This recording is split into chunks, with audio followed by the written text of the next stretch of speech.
with Bronny, I want to clarify one thing you just said, which is Rob and I did not give Bronny anything.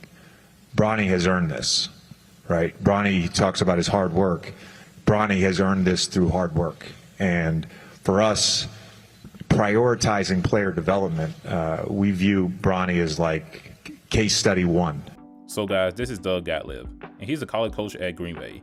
And currently, they haven't won a game in 3 months, and they're currently sitting at 2-24. Yeah, that's some crazy work right there.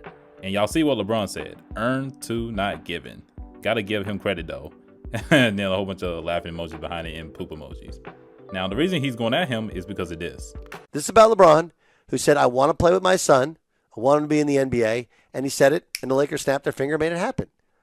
So let's talk about the reality. Reality is, no matter what Rich Paul said, it was complete BS. No one else was drafting Bronny, not because they were scared of him not playing or trying to recruit LeBron James, because he's not an NBA prospect.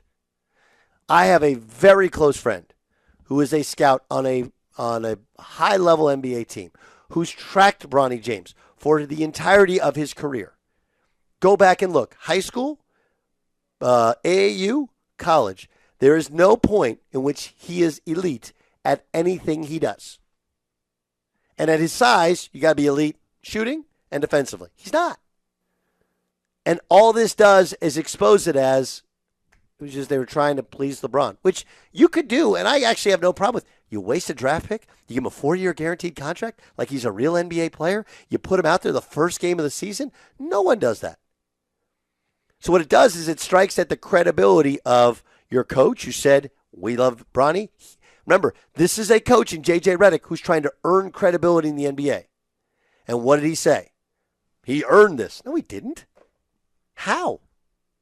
By being born with the name James on the back of his chest? On the back of his shirt? Bro, I'm not gonna lie. He is right though. I mean, is that how he earned it? Because even as most people, they think he earned it because he was just born into it. Like, that's pretty much all he had to do was just be born. Because imagine, like, let's just say you're a basketball player, right, in college, and you average 4 points a game. Let's just keep it real right now. You average 4 points a game and 2 assists a game.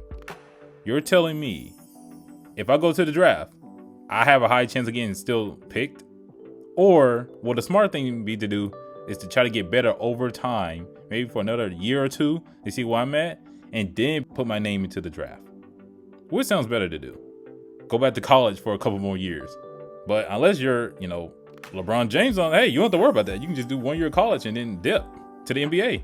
So it hurts your coach's credibility, hurts your GM's credibility, hurts your best player's credibility, hurts your ability to build a team. Because, especially in training camp and in those first couple of weeks, like, you can't talk about LeBron when Bronny's around. You can't be yourself when you're like, there's a kid over here who's the best player's son. Like, we can't just be ourselves. And now in the G League, how do you develop him? How do you build a team? How do you function? Okay, so I'll give Bronny some credit right here. He actually has been doing his thing in the G League. So we start from November 9th. If we look at his stats, now obviously he wasn't going that good, but we keep scrolling. Y'all can pause y'all want to see each one. He started pretty much going and getting a little better after each game. Once he finally probably got comfortable there, he was like, okay, I can do my thing. He just needs to work on his field goal percentage a little bit more, but hey, that's over time. Then, that was showcase right there. And then this was the NBA tournament, and, he only had 6 points there. And then he got the Cleveland Charge. He got 15 points. And then over time, he kept getting better, a little better. Then, 31, 16. And then it starts right here at February 7th. He had 28 points. And then obviously, like, in the NBA, he hasn't really had like 10 plus points yet. But he almost did. Like, before All-Star break, he did. He had, like, I think 9 points. But he's gradually gotten a little better, as y'all can see by that. He has gradually gotten a little better.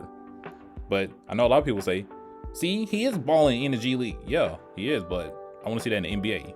Yeah, I know there's going to be someone like, well, technically speaking, the NBA G League is the NBA. Like, boy, you don't. Shut your lame ass up, man. Because, bro, I'm trying to see him actually do that in the NBA, where he has to go against veterans and guys who are in their prime and other guys who've been there for like at least 5 years. I want to see him go against them, not guys who are in the same age range and kind of people on the same level as him. I want to see him do this in the actual NBA. And it shouldn't come as a surprise. Go back and look. His last team at Sierra Canyon, an abject disaster. Right? Go and look at USC last year. The team, abject disaster. Essentially, both coaches, Andy Enfield wasn't fired, but it's not like they fought him over going to SMU. Sierra Canyon changed coaches. Same thing. Like, this toxicity is based upon one guy. And LeBron is a good father, is a good parent, but he's a bad basketball parent because he's making people elevate his kid to a level that his skill is not close to being at. Now, I think we can all agree, LeBron is a great dad. I mean, this man has generational wealth for his kids. And I think I get what he means by LeBron is a bad basketball dad, because he's pretty much saying, like, Bronny's only there so he can have this legacy of saying, hey, he's the first father-son duo to play in the NBA together, which I can see why he would say that. But LeBron's even said, like, this was Bronny's choice to play basketball. And I'm pretty sure if he truly didn't want to play basketball, he wouldn't have played it from a kid all the way up till now. Like, he could have quit any time. I mean, LeBron said it himself that he don't need basketball. He didn't have to. Bronny doesn't have to play basketball at all. Right. It's not like he needs the money. And he's a smart individual. He's you know what I mean? He can do whatever he wants to do. He can do whatever he wants to do. Like, if he wants to be the CEO of my company, he could be that. I'll give that, start teaching him right now to be that if he wants to. But he's like, this is my career, this is my goals, and this is my aspirations, and I want to play ball. This is something that I love, and I love that kid. He's awesome. He's awesome. But guys, tell me y'all thoughts about this. I mean, I actually do really hope that Bronny does end up being, at least even a decent player in the NBA. Who knows? Maybe he can possibly be a star. Who knows? We don't know. We really don't know. He can shock us within the next couple of years that he can actually be a star. Now, I don't know what it'll be for the Lakers. We'll see how that goes once LeBron retires. And then obviously, Bryce is probably going to be on his way to the NBA maybe within the next year or two. So I'll have to catch and see what that's going to be about. And I mean, Bryce even said himself, he hopes that, LeBron doesn't stay there that long. I ain't gonna lie, that's OD. Hey, waiting until nah, that's too much. I'm gonna slide soon, Mark. I'm gonna slide. What they say, B? They said, think my dad gonna still be in the league when I get drafted. That's too much. No. Cause look, Bro, wait 39. that's not that long. If you go one and done, He gonna be 42, bro. Bro, that's not nothing. But yeah, y'all tell me y'all thoughts about this. If y'all new here, make sure to like, comment, subscribe, and I'll catch y'all in this video. Peace.